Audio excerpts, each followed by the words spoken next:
चालू करायचे. Okay, good. आज काय सगळे एकत्र? सगळे एकत्र येणार सर.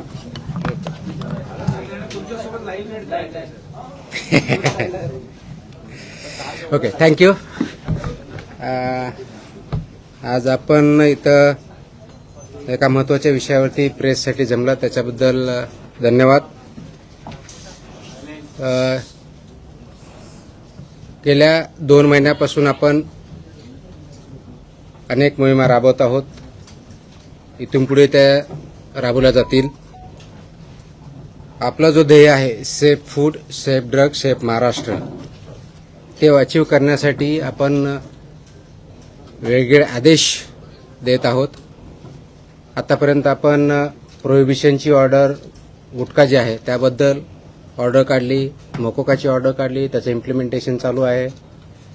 त्याचबरोबर आपण दुसरी हॉटेल्स, रेस्टॉरंट आणि इटरीज याच्याबद्दलची कंप्लायन्स ऑर्डर केली, त्याची कारवाई चालू आहे, त्याचेही परिणाम होत आहेत. त्यानंतर आपण मिल्क आणि मिल्क प्रॉडक्ट्सच्या बाबतीतल्या ऑर्डर काढल्या, त्याच्याही कारवाई चालू आहे. फूड सेफ्टी अथॉरिटीनुसार जे काही आपल्या जवळजवळ 18 प्रकारच्या फूड कॅटेगरीज केलेल्या आहेत, त्याच्यावरती महाराष्ट्रामध्ये सर्व ठिकाणी कारवाई चालू आहे. आणि आपण जे ध्येय ठेवलेलं आहे safe food, safe drug, safe Maharashtra, त्याच्यामध्ये याच सिरीजचा पुढचा पार्ट म्हणून आणि अत्यंत महत्त्वाचा पार्ट म्हणून आपण काल एक ऑर्डर इश्यू केलेली आहे, ज्याच्यामुळं सेफ फूड आणि सेफ महाराष्ट्र होण्यामध्ये हे पुढचं पाऊल ठरेल. आपल्याला माहिती आहे की महाराष्ट्रामध्ये जवळजवळ 1,08,000 शाळा आहेत आणि जवळजवळ 2 कोटीपेक्षा जास्त विद्यार्थी या शाळेमध्ये जातात. आणि शाळेमध्ये कोणत्या प्रकारचं अन्न द्यावं, कशा पद्धतीनं द्यावं, याचे काही नियम ठरलेले आहेत. त्याला आपण जे नियम म्हणतो ते स्कूल फूड किंवा सेफ फूडच्या बाबतीत जे आहेत आणि न्यूट्रिशनल स्टँडर्ड्स स्कूलमधले जे असतात त्या पद्धतीनं इम्प्लिमेंट करणं हे अपेक्षित आहे. तर हे जे रूल्स आहेत हे 2020 मध्ये हे रूल्स आले. त्याला आपण म्हणतो safe food, balance diets and balance diet for children in school regulation 2020. हे 2020 मध्ये आले आणि 2021 पासून याचं इम्प्लिमेंटेशन सुरू झालेलं आहे. तसं असतानाही बऱ्याच बाबतीत त्याच्यामध्ये काही कन्फ्युजन आहे, क्लॅरिटी काही लोकांना नाही आहे. विशेषवरून कोणत्या विभागानं कोणतं काम करायचं, याची जबाबदारी कोणत्या विभागाची आहे, मुख्याध्यापकांनी काय करायचं, पेरेंट्सनी काय करायचं, तिथल्या फूड बिझनेस ऑपरेटरनी काय करायचं, FDAनी काय करायचं, याच्याबद्दलही क्लॅरिटी बऱ्याच अंशी नाही आहे. आणि म्हणून काल आपण याच्याबद्दलची safe food for every school child in Maharashtra state wise compliance order dated 27 जुलै 2026 रोजी आपण इश्यू केलेले आहेत. आणि त्याचं इम्प्लिमेंटेशन इथून पुढे खूप मोठ्या प्रमाणावर स्ट्रिक्टली होईल. त्याचा परिणाम महाराष्ट्रामधल्या जवळजवळ प्रत्येक कुटुंबावरती आणि कुटुंबामधल्या मुलावरती होणार आहे. कारण मुलांना जर आपण व्यवस्थितपणे फूड दिलं, बॅलन्स डाएट दिलं, न्यूट्रिशन दिलं आणि ते जर आपण इम्प्लिमेंट करू शकलो तर सेफ फूडमधलं सर्वात मोठं पाऊल हे ठरणार आहे, ज्याच्या अनुषंगाने त्याचे कल्चर, आपण ज्याला म्हणजे संस्कृती, फूड संस्कृती, ती इम्प्लिमेंट होईल, ती तयार होईल. आणि पर्यायानं आपलं healthy child, healthy human being, त्याच्यातून त्याचे परिणाम दिसायला सुरुवात होईल. आणि म्हणून त्या अनुषंगाने आपण ही काल ऑर्डर काढलेले आहेत आणि ऑर्डर इम्प्लिमेंटेशन आपण पुढच्या काळामध्ये करणार आहोत. तर राज्यातील प्रत्येक शालेय विद्यार्थ्याला सुरक्षित, सकस व संतुलित आहार मिळावा यासाठी अन्न सुरक्षा या अनुषंगाने राज्यव्यापी अनुपालन आदेश आपण इश्यू केलेले आहेत. याच्यातले ठळक वैशिष्ट्य असं आहे की महाराष्ट्रातल्या सर्व शासकीय, निमशासकीय, अनुदानित, खाजगी, निवासी, नॉन रेसिडेन्शियल आणि सर्व मंडळ, मग ते SSC असेल, CBSE असेल, ICSE असेल, IGCSE असेल, IB असेल, कोणत्याही बोर्डची शाळा जरी असेल त्या सर्वांना हे लागू आहे. एडेड असेल, अनएडेड असेल, प्रायव्हेट असेल, गव्हर्नमेंट असेल, हे कोणतंही डिस्टिंक्शन याच्यामध्ये नाही. सर्व शाळांना हे लागू आहे. ह्या शाळांमधील कॅन्टीन, टकशॉप, मध्यान्ह भोजन केंद्र, ज्याला मिड डे मील स्कीम आपण इम्प्लिमेंट करतो ते, वसतिगृहातली स्वयंपाकगृह आणि सर्व अन्न पुरवठादार जे आहेत वैद्य यांचा परवाना आणि नोंदणी अनिवार्य आहे.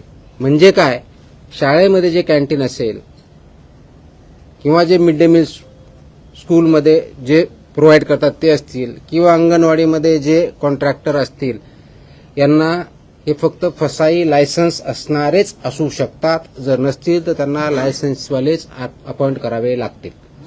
विदाऊट लायसन्स होल्डर यांना आपल्या स्कूलमध्ये किंवा कॅन्टीनमध्ये किंवा अंगणवाडीमध्ये फूड सर्व्ह करू शकत नाहीत, हा त्याचा अर्थ आहे. त्या अनुषंगाने त्यांना सर्वांना लागू आहे. त्याचप्रमाणे शाळेच्या आवारात आणि शाळेच्या आउटस्कर्ट म्हणजे भिंतीपासून, ज्याला आउटर साइड ज्याला म्हणतो, त्यापासून 50 मीटरपर्यंत, ज्याला HFSS अन्नपदार्थ म्हणतो, त्याची विक्री, जाहिरात, विपणन, मोफत वितरणास प्रतिबंध घातलेला आहे. I repeat, and this is very important issue. शाळेच्या आवारात म्हणजे शाळेच्या प्रिमायसेसमध्ये आणि within 50 metres outskirt of the boundary. आता बाउंड्री कोणती, तर आउटर साइड जी असेल ती बाउंड्री, म्हणजे समोरच्या साईडला गेट 2 असतील, पाठीमागे ते कोणत्याही टोकापासून जी काय आउटसाइड साइड आहे तिथून पुढे 50 मीटर लांबीपर्यंत HFSS म्हणजे high fat, trans fat, sugar या प्रकारचे प्रॉडक्ट्स वितरण करण्यास, विक्री करण्यास, जाहिरात करण्यास किंवा मोफत विक्री करण्यास पूर्णपणे बंदी आहे आणि ते स्ट्रिक्टली इम्प्लिमेंट केलं जाईल. त्याच्यामुळं या बाबतीचं इम्प्लिमेंटेशन तिथली लोकल अथॉरिटी, विशेष करून मुख्याध्यापकाचे, ज्याला शाळा प्रमुख असं म्हणतो, किंवा प्रिन्सिपल असेल तर प्रिन्सिपल, कारण हे आदेश 12वी इयत्ता 12वी पर्यंतच्या शाळाची डेफिनेशन 12वी पर्यंत आहे आणि हे लागू होतं 22 महिन्याच्या मुलाच्या पासून सुरू होतात. 22 महिन्याच्या मुलापर्यंत लागू नाही, तिथून पुढे म्हणजे अंगणवाडीमध्ये जे मुलं येतात तिथून पुढे चालू होतं ते 12वी पर्यंतच्या मुलं इथपर्यंत हे आदेश लागू आहेत.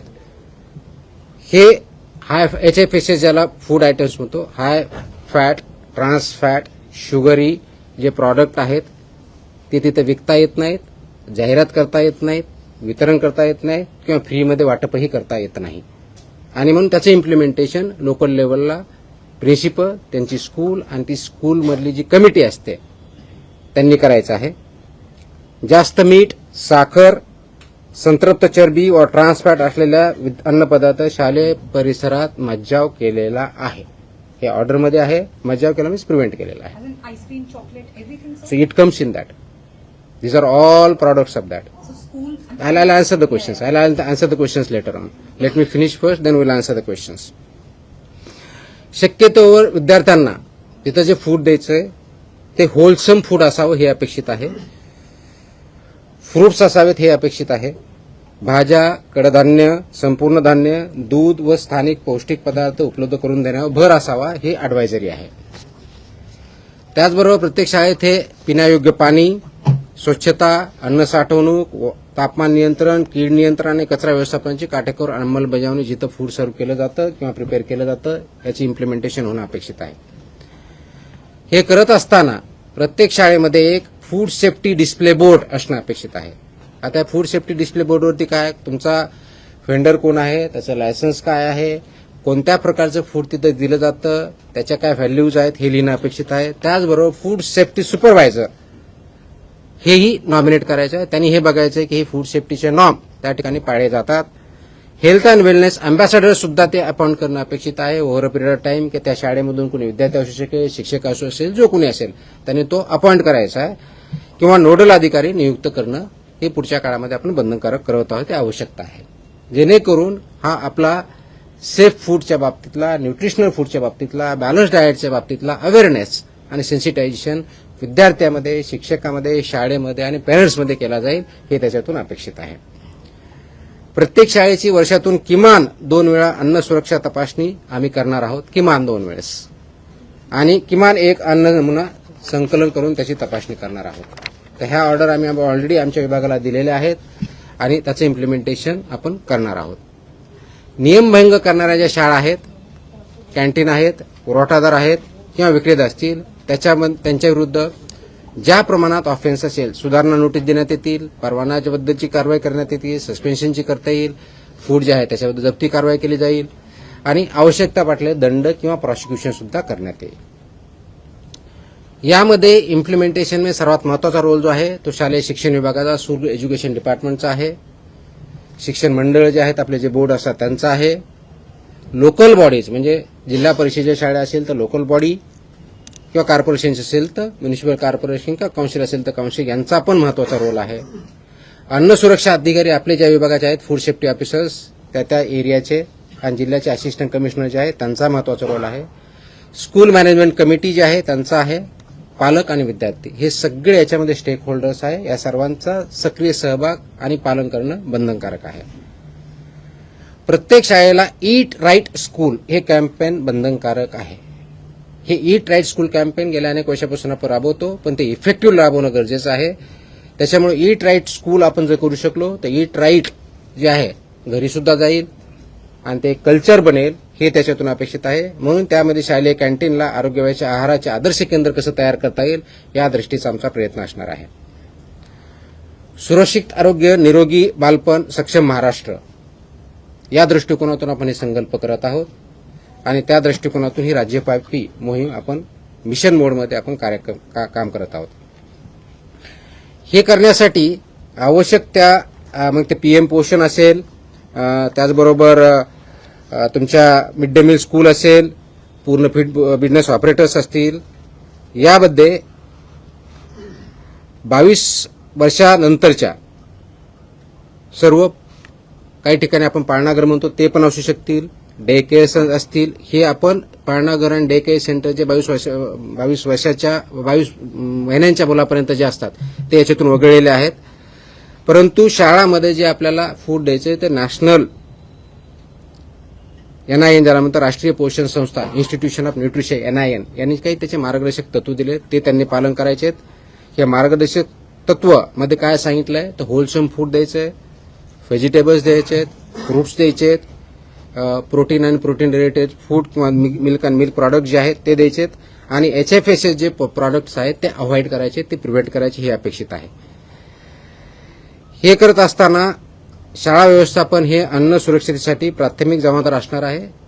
त्याच्यामधलं प्रिन्सिपल आणि स्कूल मॅनेजमेंट याची प्रायमरी रिस्पॉन्सिबिलिटी ही असणार आहे आणि त्यांना जिथं जिथं आवश्यकता लागणार आहे, मदत लागणार आहे, आमचा विभाग आपण करणार. म्हणजे school education department, school management, school education department आणि त्याबरोबर जी एन्फोर्समेंटच्या दृष्टीनं लायसन्सची असेल किंवा याच्या बाबतीतले असेल ते FDA food and drug administration याच्याबद्दल मदत आपण करणार आहोत.